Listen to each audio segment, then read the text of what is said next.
Hello, everyone. Thank you so much for joining us today for Wine Tasting 101 with Wino Noire. My name is Elizabeth Ajunwa, and I work for the Prince George's Memorial Library System, and we're so happy to have Desiree Harrison Brown to give us all of her knowledge about wine and wine tasting and introduce the public to all the ways that you can do wine tasting, which I'm really excited to learn about. Desiree, thank you so much for being with us today. Thanks so much for having me. I'm excited to be here. Yeah, so just to get started, I wanted to let everyone know a little bit about Desiree. So Desiree Harrison Brown is the wine ambassador for Pernod Ricard.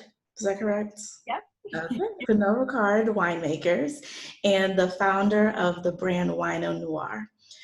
Born and raised in Maryland, Desiree graduated from the University of Maryland College Park with a bachelor's in communication. After taking a wine class, she completely fell in love with wine and founded the brand Wino Noire with the mission of making wine accessible to diverse groups. Her goal is for every wine drinker to have a solid foundation of wine knowledge and to be able to explore the world of wine with confidence.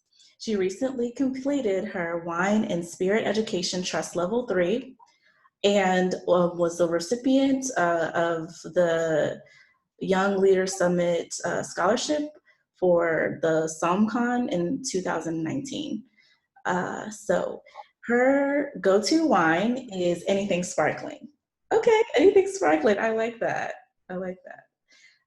So what we're going to do today is Desiree is going to give us a presentation on the basics. So I'm going to let you take that away, Desiree. Great. I'll go ahead and get started and share my screen. Thanks for that lovely introduction.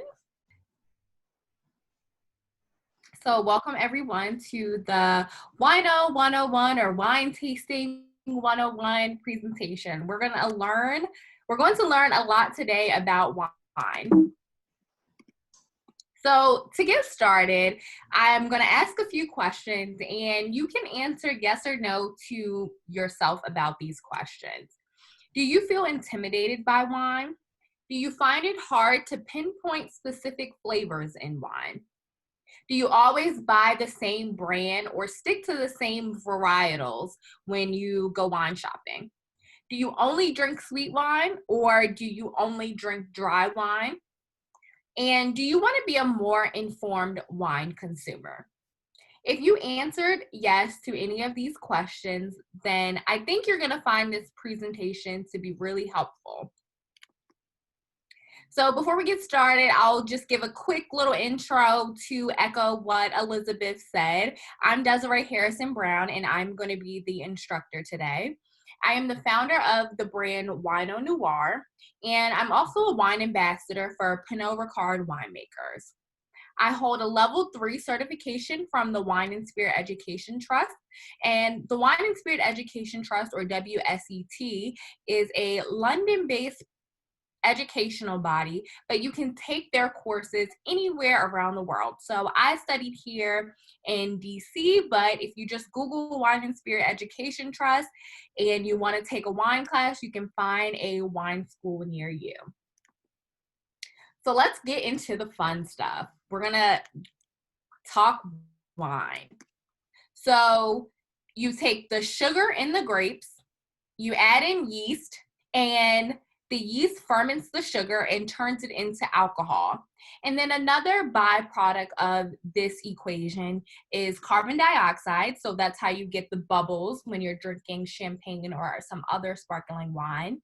And heat is also a byproduct of the fermentation process. So very simply put, when you think of wine, you can think sugar plus yeast equals alcohol. So wine grapes are a lot like table grapes, where you have the skin of the grapes and then the inside of the grape has pulp, juice, and sugars, as well as seeds. So a lot of table grapes that we eat don't have seeds, but sometimes you do find some that have seeds. with the wine grape, the skins is where the color comes from. So when you think of a red wine, that wine is getting the color from the red skins of the grape. The inside of the grape is going to be where you find all the juice, the sugars. That's where that sugar is going to be that you need to create the fermentation in the equation that we just talked about. And the seeds add a bitter component to the wine. So in most winemaking, you get rid of the seeds because you don't want too much bitterness in your wine. And then you also have stems, or pips. So the pips are also removed most of the time in the winemaking process because they add a bit of tannin to the wine. And we'll define tannin shortly so that we know what some of those terms mean, but it's that bitterness and that astringent character in the wine. So that's the anatomy of a wine grape. So let's talk about the service and storage of wine. So it's very common that when we're drinking red wine and when we're drinking white wine, we typically drink them at not the right temperature. So with white wine, we usually drink them too cold, and with red wine, we usually drink them a little too warm. So with sparkling wine, my absolute favorite style of wine, this is a wine that you want to make sure is really cold. There's quite a bit of pressure in the wine, so chilling it down to a very low temperature helps to preserve the bubbles and not have a huge explosion when you're opening it. And you can serve that wine at about 38 to 45 degrees Fahrenheit. So if you just pop it in the freezer for maybe 30 minutes before you're ready to drink it, 30 minutes to an hour, you don't want it to start to freeze and get ice in it, but you do want it to be really cold. And then a light body white wine can also be served at that same temperature. So Sauvignon Blanc is considered a light body white wine. For your full body whites and your aromatic whites and also your rosé, you can serve those just a little bit warmer at 45 to 55 degrees Fahrenheit. So these are going to be fridge cold. So if you just keep them in the fridge, they will be the right temperature. A full-bodied white wine would be considered Chardonnay. An aromatic white wine is, an example is Riesling, and then Rosé, the lovely pink wine that we all love so much. Next are your light-bodied red wines and your medium-bodied red wines. So for these wines, you want to drink them at 55 to 60 degrees. So for those, I would pop them in the fridge for 15 minutes before you're ready to, 15 to 30 minutes before you're ready to drink them, and they'll be the perfect temperature. A lot of times with red wine, we think of room temperature, but that's a bit too warm. So a light-bodied red would be considered a Pinot Noir, and then a medium-bodied, you can say a Merlot. Then you're moving on to your full-bodied and your dessert wine.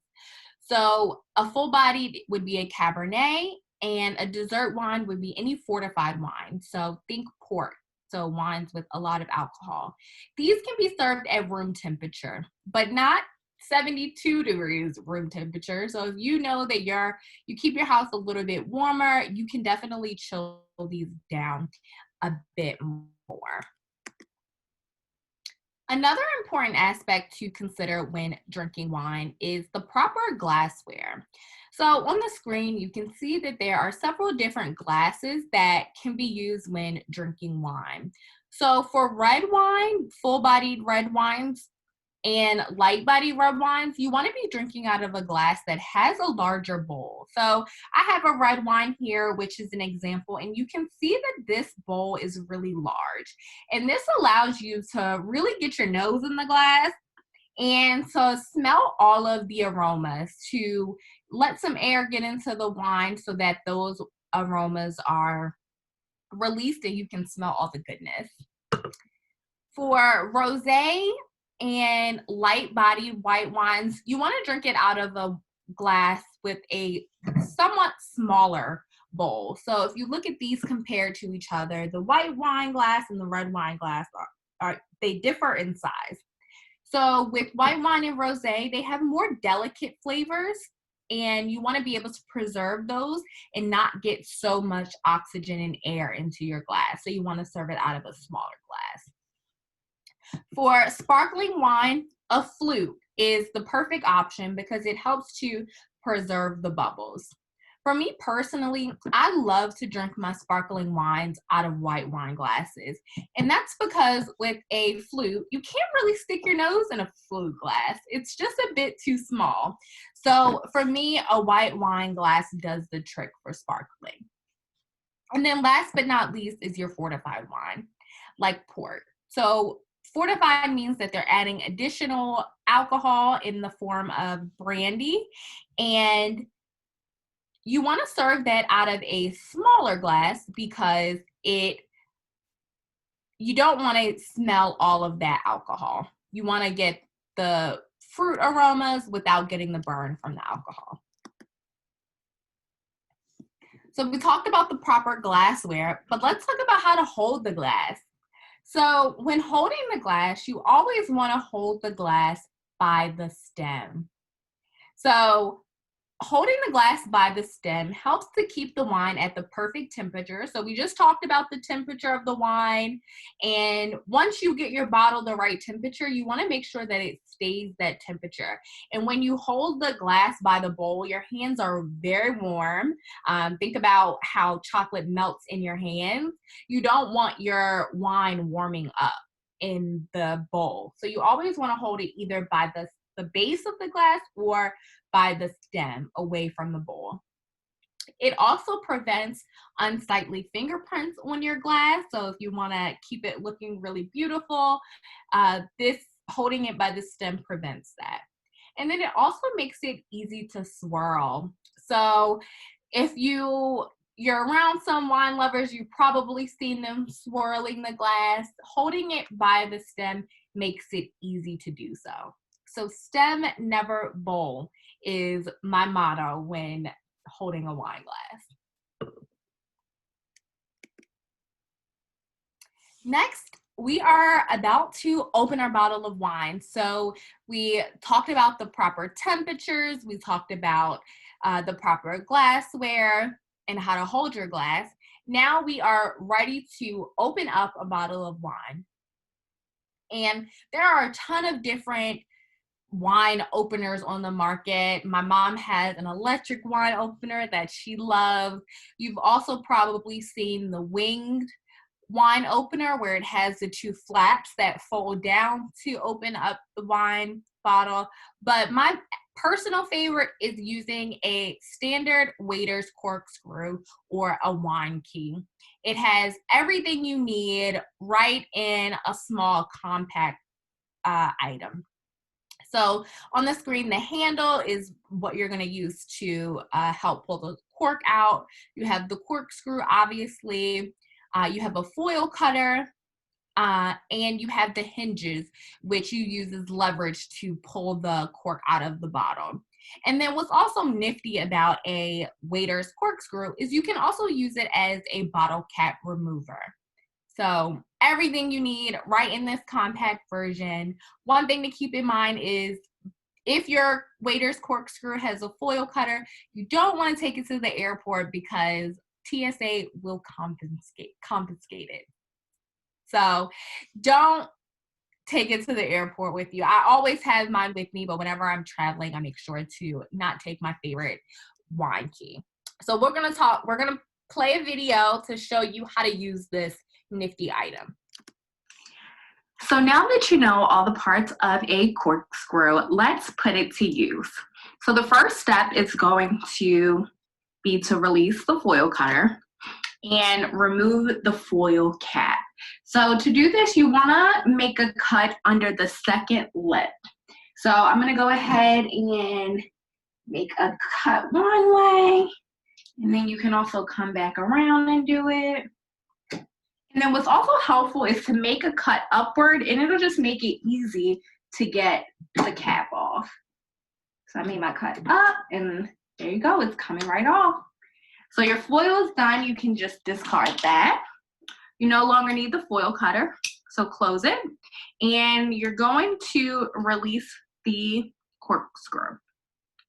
There's about 5 turns in a corkscrew, so you can just go ahead and insert the corkscrew. It's easy to start on an angle and then push upward so you get it right in the center. So make your turns. I like to leave a little bit for leverage.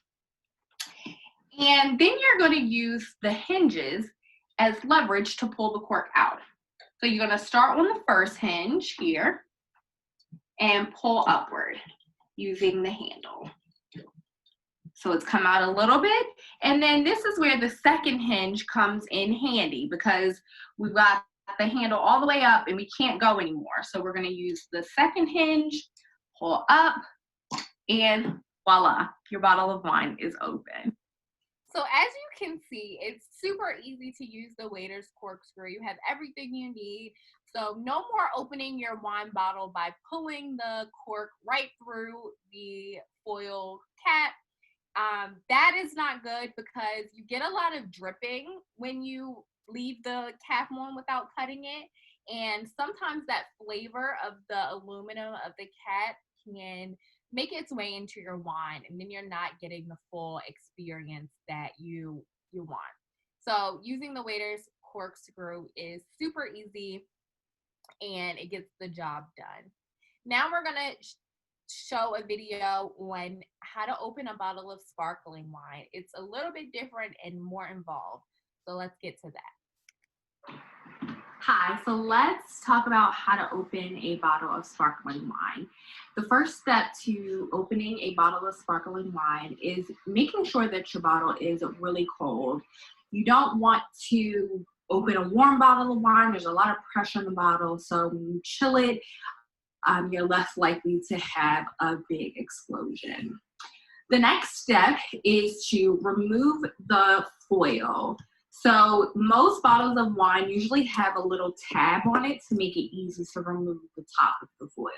So I see that the tab on this bottle is right here. And I'm going to just take that off.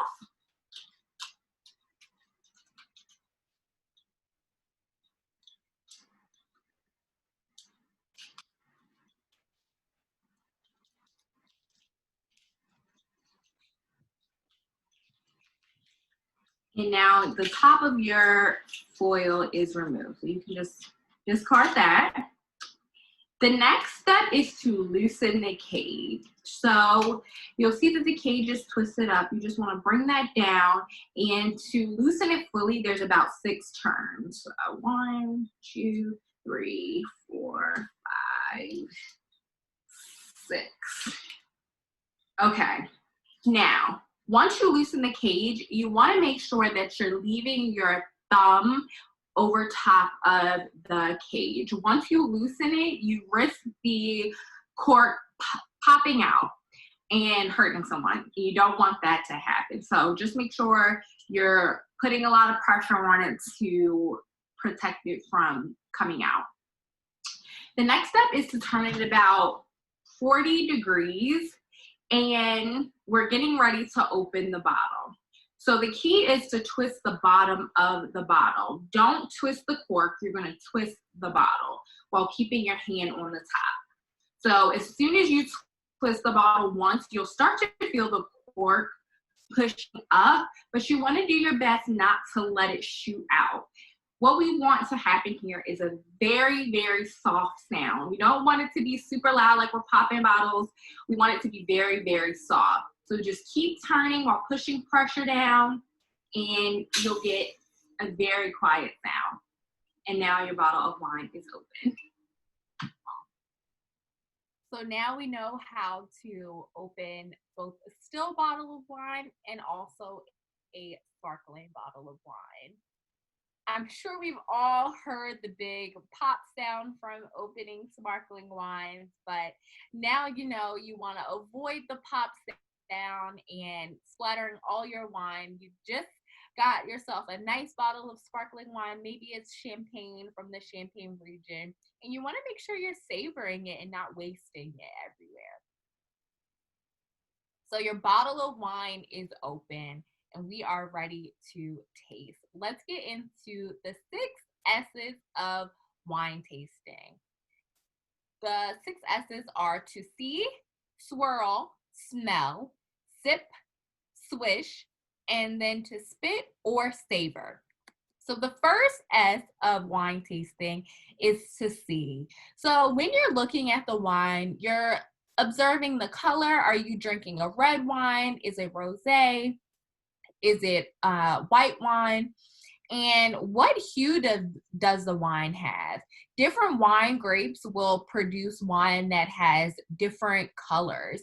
So with red wine, you may have a more purple color, you may have more ruby, and when you start to drink more older red wine, sometimes the color can tend to be tawny or brown. With white wine, it could be almost clear, like water in some cases, and then others have a more lemon or gold color. And then older white wine typically also has a bit of a golden brown color. I recently tasted a Chardonnay from California from about 30 to 40 years ago, and it was very, very brown, but still tasted really good. And then with rosé, the different grapes can produce different hues of the wine. So with the thin skin grape like Pinot Noir, you're only getting that light color, but some other thicker skin grapes sometimes produce a more pink color in the rosé. So that's what you're looking for when you're seeing the wine. The next step is to swirl. So we talked a little bit about swirling when we talked about how to hold the wine glass. And the purpose of swirling is to help open up the wine so you can smell all of the aromas. So it's easy to swirl if you're new to wine by placing it on a flat surface and then making little circle motions. Once you get that down, you can do it in your hand, but just try to be careful so you don't make a spill. And then when swirling, you can also observe the legs of the wine. So the legs can give you a clue about how much sugar and alcohol is in the wine. So if the wine produces thick legs or dense legs, that could tell you that maybe the wine has a lot of alcohol. And then if the wine has high sugar, sometimes the legs will flow down the side of the glass slower than a wine without sugar. So that's what people are referring to when they talk about the legs, but it just gives you a clue. It doesn't tell you anything definitive about the wine. The real purpose of swirling is so that you can smell the wine. And that brings us to number 3, and that's to smell. So smelling is absolutely the most important sense when drinking wine. So a lot of what you're experiencing in the wine glass is coming from your sense of smell. When you think about when you have a cold and your nose is stuffed up and it prevents you from tasting any kinds of foods. The same thing is true when it comes to wine. If your nose is stuffed up and you can't really smell much, you're not going to be able to smell all the beautiful aromas. So smell is so important when tasting wine. There are 3 categories of aromas that you may smell in your glass. And the first is primary. So primary aromas come from the actual grapes. So those flavors include fruits and herbs and florals. So if you smell and you start to smell raspberries or you start to smell roses, those are flavors and aromas that are coming from the characteristics of the grape. So different grapes are going to produce different styles of primary aromas. The next is secondary aromas, and this comes from the winemaking process. It's very common for winemakers to use oak in their wine, and oak adds sometimes bready notes, sometimes it adds some woody notes. So when you smell a red wine and it smells like wood, this is all coming from the oak. It can also sometimes give a vanilla, chocolate, or a spice aroma. So instead of coming from the grape, this comes from the winemaking process and what the winemakers are deciding to do to the wine. And then the last set of aromas are called tertiary aromas. And these aromas come from the aging process of wine. So most wines on the market are meant to be consumed right away. So when you go to your favorite wine shop and you buy a bottle of wine for, say, 20 bucks, that wine was meant for you to have it within a year or two of purchasing it. For me, most of the time, I drink them really quick. I'm impatient and I want to enjoy my wine with the dinner that I made that night. But when you are purchasing wine for the purpose of aging it for a long time, the wine starts to produce tertiary aromas. So as a wine starts to age, it starts to pick up some earthy characteristics, minerals, leather, and tobacco are also very characteristic aromas from aging for a long period of time. As the wine starts to age, it starts to lose those primary aromas and starts to pick up more of the secondary and tertiary aromas, making them more prominent. So with young wines, you're most likely just going to smell a lot of the beautiful fruit, herbs, and florals. Next, we have to sip and swish. So you swirled it, you smelled it, you got all the aromas, the primary, secondary, and tertiary, if any. And then now is the best part, is to sip the wine. So when sipping your wine, you want to take quite a good amount of wine. And what I mean by swish is not swish it around like you're using mouthwash. It's just to make sure that you're coating your full taste buds, you're letting the wine really fill your mouth so that you can experience the different characteristics of the wine. And you also can try to draw in a bit of air. It takes a bit of practice so you don't, get something on your shirt. But drawing in the air helps to move the aromas to your nose. Remember, smelling is one of the most important senses when drinking wine. So drawing in the air helps to get the full experience of smelling and tasting.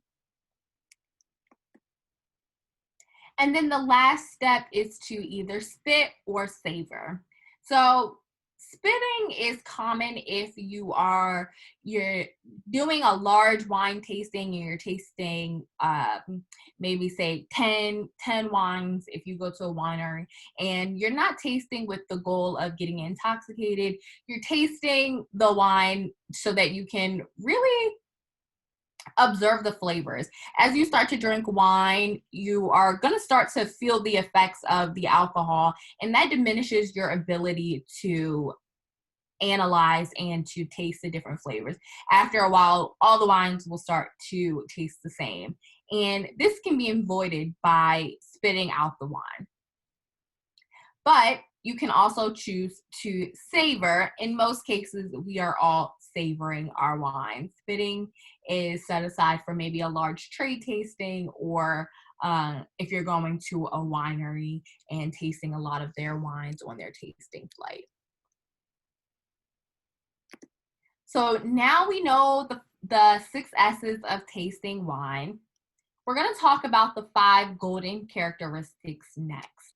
Characteristic is sweetness versus dry. So a lot of times when we taste the wine, the first thing we may notice is if the wine is dry or if the wine is sweet. So sweetness refers to the amount of residual sugar left in the wine after fermentation. So if we go back to the very first slide, sugar plus yeast equals alcohol. Sometimes in a sweet wine, we don't let the yeast eat all the sugar and turn it into alcohol, and there's sugar left over. So that's how we get a sweet wine. Some bottles of wine will list the amount of residual sugar on the bottle, although that is not super common. So when trying to experience sweetness while you're tasting the wine, it could be felt on the tip of your tongue, or it can be sensed as a bit of an oily texture in the middle of your tongue. And then when talking about a dry wine, you want to be sure that you're only referring to the level of sugar in the wine. Sometimes dryness can be confused with tannin, which is another characteristic that we're going to cover today.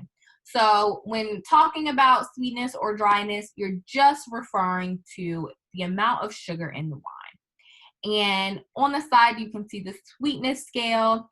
And sweetness in wine is measured in grams per liter. So sometimes if you're looking for the RS on the bottle, you will see the grams per liter. So bone dry, so absolutely no sugar or less than 1 gram of sugar would be considered dry, or it can get to very sweet where you can get 120 grams per liter or even higher. The next characteristic is acidity. So acidity is what we experience when we bite into a lime or we have a really refreshing lemonade on a hot day. Think about when you were going to amusement parks and lemonade was so refreshing. And the reason it's refreshing is because of that acidity. So wine is the same way. When you're drinking wine, you experience acidity as a mouth-watering sensation. So high acid wines will really make your mouth water. So you want to stop and kind of hold your mouth open and see how much your mouth is watering. Maybe it has low acidity and you don't get much mouth watering. Or maybe you're drinking like a Sauvignon Blanc from New Zealand, and that has a ton of acidity, so you feel a lot of saliva produced in your mouth. It also can produce a bit of a rough texture on the roof of your mouth. So that's another trick to kind of figure out if you're drinking a high acid wine or if you're drinking a low acid wine.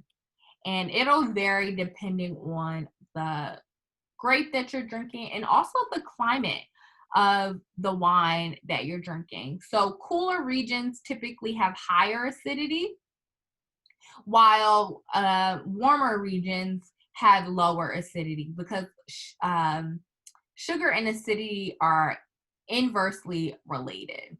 So as the acidity decreases, the sugar increases. And in warm regions, the grapes are getting really ripe and producing a lot of sugars, but losing that acid component. So that brings us to tannin, which I mentioned is sometimes confused with dryness. And that's because it produces a drying sensation in your mouth. It feels like your mouth is getting sucked of all the saliva, almost like when you're at the dentist and you use that suction thing that they put in your mouth while they're cleaning your teeth. That's the sensation of tannin. And it's a compound that's found in the grape skins. And if you want to experience tannin outside of wine, try brewing a strong cup of black tea. You'll get that same sensation of your mouth feeling like it is very dried out and astringent. So that's a cool trick to kind of feel it when you are not drinking wine. So tannin can be low, medium, or high. And then one other thing to note here is that tannin is only considered when you're drinking a red wine. So as I mentioned, tannin comes from the grape skins. And in white wine, we don't use the grape skins because they don't have any color. But in red wine, we use the grape skins. So we are getting the color from the grape skins, but we're also picking up on that tannin. Now we're at body. So body refers to the weight of the wine in your mouth. And a really good analogy for this is drinking different types of milk. So skim milk feels a lot different in the weight compared to whole milk. Skim milk feels lighter, and you can think about this as like Pinot Noir or a light white wine like Pinot Grigio, where it doesn't have a lot of weight. Or you can think of, on the complete opposite end of the spectrum, a Cabernet, which is going to be more full-bodied and feel closer to whole milk in your mouth. So wines with higher alcohol and tannin tend to have more body, and you'll be able to feel that that heavier sensation. The last characteristic is alcohol. So sugar is turned to alcohol in the fermentation process, and alcohol can be detected as the warm sensation in the back of your throat. So low alcohol wines like Riesling, you won't get that warm feeling in your mouth, but high alcohol wines, you'll almost feel like a fire breathing dragon is what I say sometimes. You definitely get that heat a little bit more. Most wines fall in the median alcohol, where it's about 13 and a half. And I find that is the perfect level of alcohol because the heat sensation doesn't overwhelm all the other characteristics of the wine. So those are the 5 characteristics. And when we talk about balance in wine, balance is having all of those characteristics work really well together. So a wine can be considered out of balance if maybe the alcohol is too high, and that is taking away from how you're experiencing the other characteristics. So with balance, you want the sugar, the body, the acid, the tannin, and the alcohol all to be in harmony. And remember, harmony and balance, that is all a matter of your own opinion. One person may think the wine feels out of balance, but you may really love it and find that it is balanced in your opinion. It's all up to you. Wine is very subjective. So now that we've talked about the way you taste wine properly and the different characteristics, we can talk about some of the most popular varietals, and some of the terms will make more sense now that we have covered them.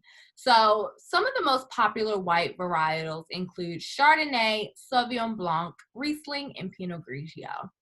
Chardonnay is one of the most planted white grapes in the world. And it's because it's very versatile. It can grow in a very warm region, but it can also survive in a cool region. So it can grow pretty much anywhere. That's why we see Chardonnay in a lot of regions. In those wines, you'll get a lot of primary aromas like green fruit, citrus, peach, melon, some tropical flavors, but you also may get a lot of secondary aromas. So remember, secondary aromas come from the winemaking process. And when you think of a California Chardonnay, where winemakers are choosing to use a lot of oak, you'll definitely start to smell that in addition to those primary characteristics. So some of the most popular regions to find Chardonnay are in California and in France. Next, we'll cover Sauvignon Blanc. Sauvignon Blanc is a very aromatic, light-bodied white wine. And in that, you'll get some grapefruit, gooseberry. Gooseberry is not a very popular fruit, but you can find gooseberries at pretty much any Whole Foods. So if you're curious what a gooseberry tastes like, definitely try to get your hands on some, because it's very common in Sauvignon Blanc. It is sometimes referred to as a cat pee aroma, which sounds completely gross, but once you taste the gooseberry and then you taste the Sauvignon Blanc, you'll definitely start to understand how gooseberry got that descriptor. You'll also taste some white peach and tropical flavors like passion fruit. Sauvignon Blanc is very high acid, so you'll get a lot of that mouth-watering sensation, and it makes it really good with seafood. Some of the most popular regions for Sauvignon Blanc are New Zealand and France. Riesling is another high-acid grape that grows really well in Germany, in France, and in Oregon.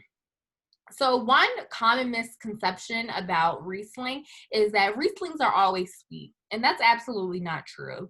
You can find versions of Riesling that are bone dry, or you can find some that are pretty sweet. So depending on your preference, I'm sure that you can find a Riesling that you'll love. And then some flavors that you can expect are lime, green apple, and floral aromas like a jasmine. The last white grape that we'll cover is Pinot Grigio or Pinot Gris. So that is two names for the same exact grape, but depending on where you are in the world will determine which term they use. So some flavors include white peach, lime, and cantaloupe. Pinot Grigio is what some people refer to as a porch pounder. It's one of those wines that you can sit out on a hot day and just really enjoy it because it's so light and refreshing. The best versions are found in Italy, but it's grown in quite a few regions around the world. So those are 4 really popular white grapes, but not all the white grapes. There are a ton of grapes in the world, but these are just the 4 most popular that'll help you start exploring some different ones. Moving on to red. One of the most popular red grapes is Cabernet. In Cabernet, you can get flavors of black cherry and black currant. Cabernet is a full-bodied wine, so it feels more like whole milk in your mouth as versus skim milk, and it also has a lot of tannin, so you'll definitely get that drying sensation. And when you have a full-bodied high tannin wine like Cabernet, it pairs really well with fatty foods and also steak, which has some fat and kind of grease to cut through that drying sensation in your mouth. So the most notable regions for Cabernet are France and California. The next grape is Merlot. Merlot is a red wine that is perfect for someone who's just getting started drinking red wines. I like to call Merlot mellow Merlot. It's medium bodied, medium tannin, has some blackberry, some plum flavors, and it's just a nice introduction into drinking red wines. Pinot Noir is the diva of the red grapes. Pinot Noir can only grow in regions that are cool because they will stop growing in regions that are too warm. Whereas Cabernet can grow in really hot regions and get really ripe. Pinot Noir likes it very, very cool. And with Pinot Noir, you can get flavors of strawberry, cherry, and then an earthy, almost like mushroom characteristic is common in French styles of Pinot Noir. It's light in tannin and good with chicken and salmon. So another misconception about red wine is that you can't pair it with fish. But when you're drinking a light-bodied wine like Pinot Noir, it can pair really well with salmon. So I challenge you to try that. And then the last one is Syrah and Shiraz. Again, another grape that has 2 names but refers to the same exact grape. Just depends on where in the world you're purchasing it from. In this wine, you can get flavors of blueberry, plum, and Syrah also has a lot of peppery flavors. It's high in tannin, full-bodied, pairs well with dark meats. Again, remember that high tannin and full body will go really good with your dark meats. And some notable regions are the south of France and Australia. So again, just 4 red grapes, some really popular ones that you can get from different regions from around the world to start exploring some red varietals.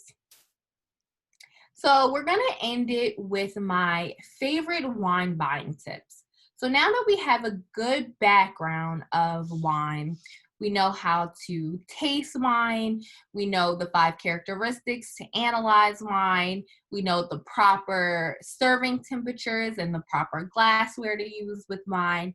Now we're ready to go out to the store and get wines to explore.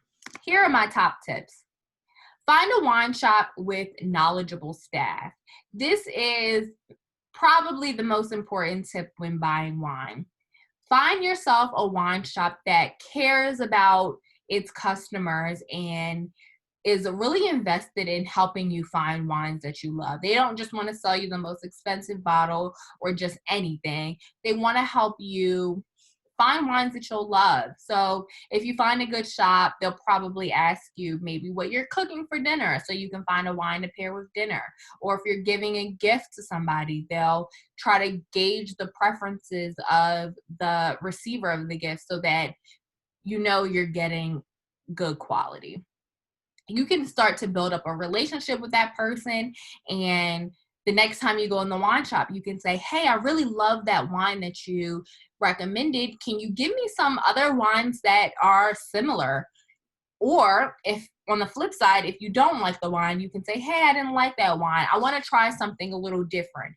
And the wine steward at the wine shop is going to know their inventory the best. So they'll be able to give you a really good description of the wines and help lead you in the right direction. Another tip is to do your research before shopping. One app that I really love is the Vino, and this is an app that you can go on to read reviews about wine. You can you scan the bottle and it pulls up the wine. It'll pull up the review of the wine, and you'll also get some information about where it's from, the tasting notes.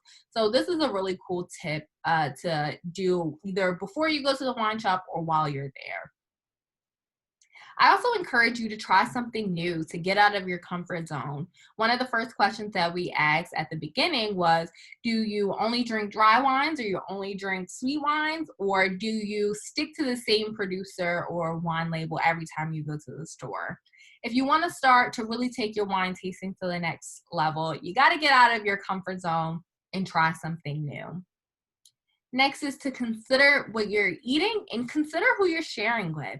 So I mentioned briefly some different wine pairing tips. And I say tips and not rules because I believe in exploration. So pairing seafood with Sauvignon Blanc is a really good guideline, but maybe you want to try something different to see how it goes. I believe in drinking what you like. So if you don't like Sauvignon Blanc, maybe try pairing the seafood with a Riesling. So consider what different foods you're eating and try to use the tips to guide you in the right direction. And then lastly is consider who you're sharing with. If you have someone who, likes a certain style of wine, maybe you can try to get a wine that will fit both of your preferences. So those are my top tips for buying wine like a pro. I hope this session was super helpful. This was just an introduction into wine. I always say the best way to learn about wine is to taste it. So I hope you take this knowledge and run with it and apply it to all the wines that you're going to taste in the future. So I hope we can stay connected. I have my email, my website, and then my social media listed here. So I hope to connect with you and happy to make recommendations for wines if you need it. I want to thank Elizabeth for having me. This was fun. Yes, it was extremely fun. I want to thank you so much for this presentation. I think everyone probably now is going away with a little bit more of an expert on wine. I know that there's maybe some new things I need to try because I'm a sweet wine person all the way.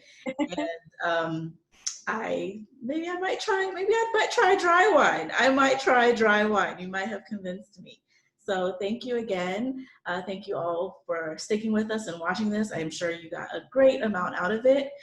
We want to remind everyone to drink responsibly if you are drinking, and make sure to consider the resources that PGCMLS has. We have some great books on wine. I think one really popular one recently was the Wine Bible on Wine Bible. yeah, I know, and then we do have that in the system, so check that book out.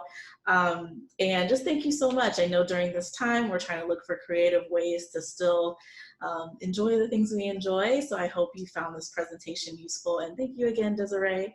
And everyone have a great day or evening. Thank you so much. Bye. Bye.